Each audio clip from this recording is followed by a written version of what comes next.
The knife hit the table so hard the salt shaker tipped over. That was how Staff Sergeant Delgado chose to open the briefing, not with words. With a K-bar blade driven 2 inches into the wooden table in the center of the operations tent, and then his eyes moving slowly across the room until they found the one person he wanted them to find. Sergeant Nora Kessler didn't flinch.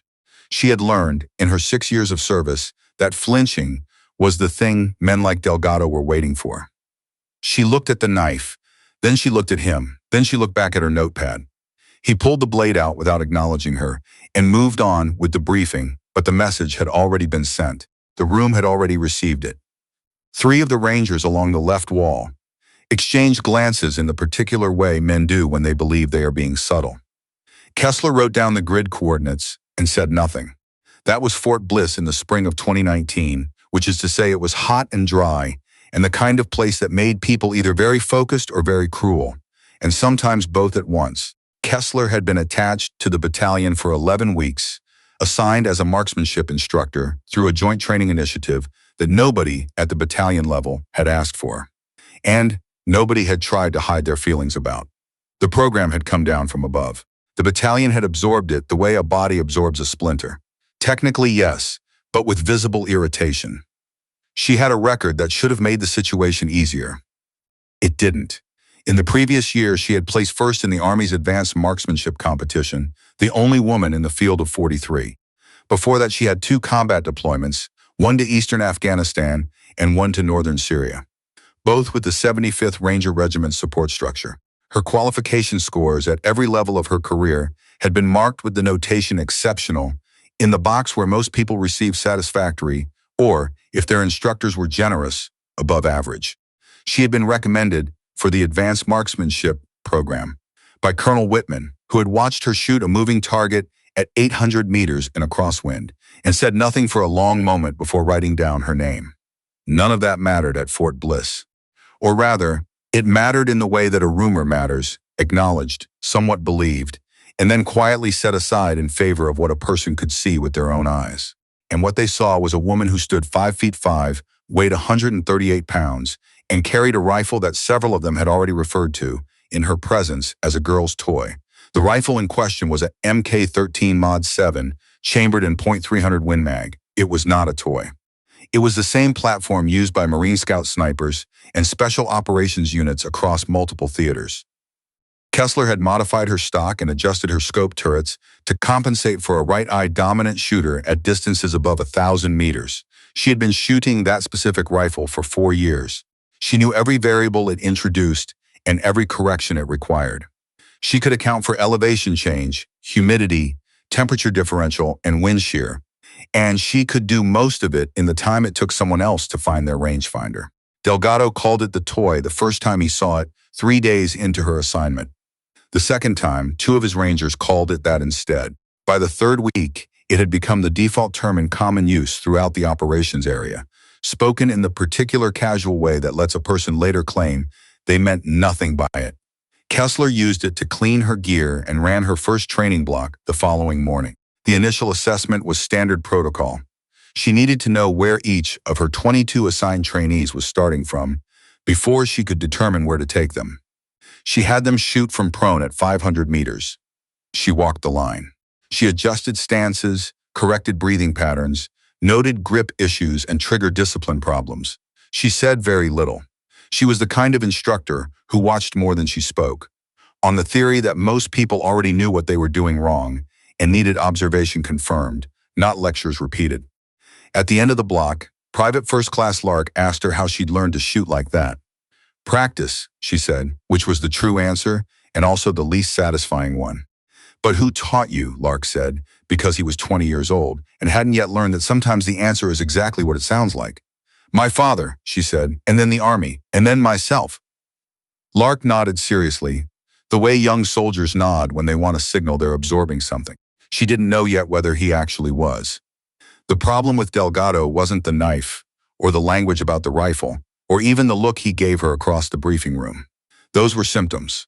The problem with Delgado was that he was an extremely good ranger who had spent 12 years developing a coherent and functional theory of how a combat unit should operate, and Kessler's presence did not fit into that theory And rather than revise the theory, he had decided to apply pressure to the element that didn't fit until it either conformed or disappeared. He did this without overt hostility. That was the part that required attention to notice. He didn't raise his voice. He didn't give her direct orders she couldn't follow. He gave her indirect ones: logistics headaches, equipment scheduling conflicts, last-minute range changes that forced her to reset her targets and reorient her range safety plan with less than an hour's notice. He scheduled her training blocks back-to-back with no recovery time, something he would not have done to any of the male instructors attached to the unit. He scheduled her for duties that were technically within her billet, but had been unspoken exceptions for attached personnel for as long as anyone could remember. She did all of it. She woke up earlier to account for the schedule. She built a range safety plan she could adapt in 40 minutes.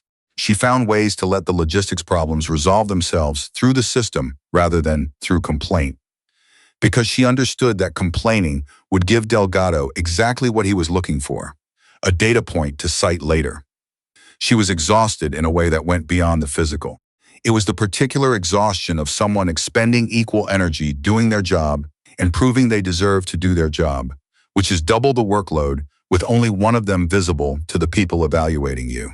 She called her father on a Tuesday night, sitting outside the barracks with her back against the wall, because that was the only place on the post that felt even marginally like privacy. "How's it going?" he said. "It's going," she said. Her father had been a sergeant first class in the 82nd Airborne, retired now, with the kind of joints that announced incoming weather, and a laugh that still carried across a full room. He had taught her to shoot when she was 9 years old in a field behind their house in rural Pennsylvania, with a bolt-action 2.2 and a paper target at 50 yards. And he had corrected her grip twice and then never needed to correct it again, because she was the kind of learner who, once shown the correct way, could not tolerate doing it wrong. "They giving you the usual," he said, which wasn't really a question. "Modified version," she said. "You going to make it through?" "Already planning what comes after," she said. He laughed. She heard ice click against the glass on his end of the line. "That's my kid," he said. She sat outside for another few minutes after they hung up, looking at the dark Texas sky, which in the absence of light pollution was genuinely astonishing. A full scatter of stars, the Milky Way visible as a smear of actual light rather than an idea. She let herself feel that for a moment, the beauty of it, unrelated to performance, unrelated to anyone's assessment of her. Then she went back inside and reviewed her training plan for the next day. In the 6th week, there was an incident. It didn't announce itself as an incident at the time. It announced itself as Sergeant First Class Devereaux walking into the range during her block, with an expression that meant someone had just said something in his presence that he was still deciding how to respond to. Devereaux was Delgado's second. He was not cruel in the way Delgado was precise. He was careless in the way that large men with long records sometimes are, with the baseline assumption that the world would accommodate his impulses because it always had. He walked up to where Kessler was running her trainees through a wind call exercise, and he said, loud enough for the line to hear, that she ought to let one of the guys run the block since they'd been doing it longer. The range went quiet in the way a room goes quiet when something lands wrong. Kessler finished the sentence she had been in the middle of, explaining to Corporal Yee how to read the mirage on the spotting scope, before she acknowledged Devereaux's presence. "Sergeant First Class," she said. "Just an observation," he said. "Noted," she said. "Corporal Yee, talk me through what you see." Devereaux stood there for another moment, and the moment stretched in a way that everyone on the line felt but nobody commented on, and then he left. Lark came to her afterward. "You going to report that, Sergeant?" "Report what?" she said. Lark opened his mouth, closed it. Understood. Reporting it would create a paper event that would be explained, interpreted, contextualized, and ultimately absorbed into a larger narrative about disruption and friction. And the friction would be assigned to her as its source, because friction has to come from somewhere, and she was the variable that had been introduced. She had seen it happen to others. She had no interest in becoming the example. What she did instead was run the best training block of the entire 12-week cycle the following morning. She had 12 trainees on the line at 0600, temperature 61 degrees, mild north wind, light cloud cover that would burn off by 7:30. She had them shoot cold, no warm-up, from unsupported prone at 600 meters. She had already identified the 3 trainees who were progressing fastest: Lark, Yee, and a quiet private named Strauss, who had said almost nothing in 6 weeks and hit everything he aimed at, and she had adjusted her instruction to push them harder while shoring up the gaps in the others. She shot a demonstration. She hadn't planned to. The decision made itself when she realized the trainees were losing focus mid-block, the particular drift that happens when people are tired and the content feels abstract. She walked to the line, took her position, and without preamble put 3 rounds through a target at 800 meters. In conditions that had shifted, wind had picked up, the cloud cover had changed the light. She made her adjustments in real time, and she put all 3 through the same ragged hole. The line was quiet. Then Lark said very quietly, "Damn." And Strauss, who had not said damn or any other evaluative word in 6 weeks, nodded once. She ran them for another 2 hours. By the end, they were doing things they hadn't been able to do at the start of the week. And she saw it in how they carried themselves, leaving the range, the slight difference in posture that comes from having done something correctly that you couldn't do before. It was the 7th week when Delgado came to the range himself. He didn't announce it. He appeared at the berm, arms crossed, in the particular stance that communicates I am here to evaluate something. Kessler saw him and made no adjustment to what she was doing, which was running Lark and Yi through a cold-bore wind call scenario at 900 meters with a full-value crosswind. Delgado watched for 45 minutes without speaking. When the block ended and trainees were policing brass, he walked to where she was breaking down the spotting scope. "Your group sizes are tighter than last month's rotation," he said. "Different approach to the fundamentals block," she said. "What approach?" She explained it. The sequencing she had used, the emphasis on internal consistency over external correction, the way she had restructured the wind call exercises to build intuition rather than formula. She explained it the way she explained everything. Clearly, without performance, without the defensive tone that would have made it sound like she was justifying herself. He listened. He didn't nod, didn't affirm, didn't give her any indication he found it useful. When she was done, he said, "Run the same block for the senior NCOs Thursday. 07 ode." Then he walked away. She stood there in the late morning heat with the spotting scope in her hands and allowed herself privately a single moment of something that was not quite satisfaction but was in the neighborhood. A recognition that the work had been seen, even if it had not been praised, even if the person seeing it would never say he'd been wrong. Thursday came. She ran the block for 8 senior NCOs, including Devereaux, who stood at the back of the line with his arms crossed and did not look at her. She ran it exactly as she had described. By the end, 6 of the 8 had improved their group sizes at 700 meters. Devereaux had improved his as well, though he left the range without comment. It was after that block that the language changed. Nobody announced the change.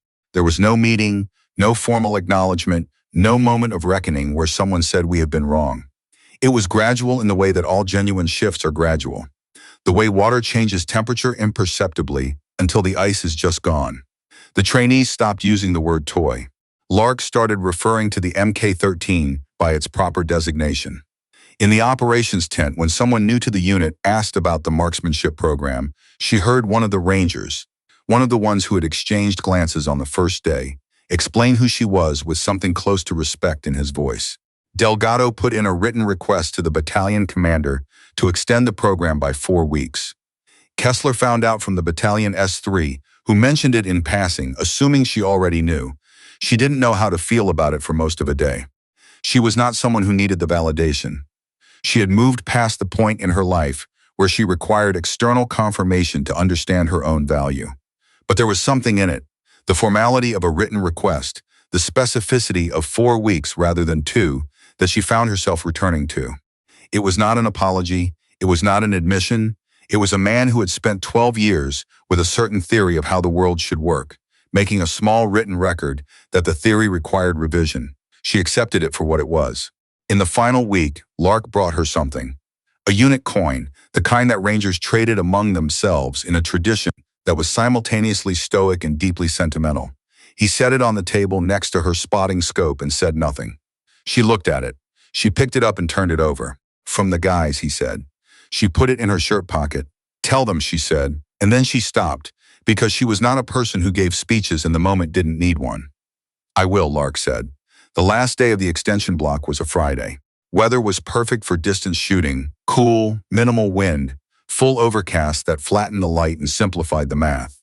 She ran her trainees to 100 meters, a distance most of them had never worked at before, and she stood on the line with them, and she did not perform, and she did not explain beyond what the moment required, and she watched them do something they hadn't been able to do 15 weeks ago, and that was enough. She left Fort Bliss on a Monday morning, early, before most of the battalion was up.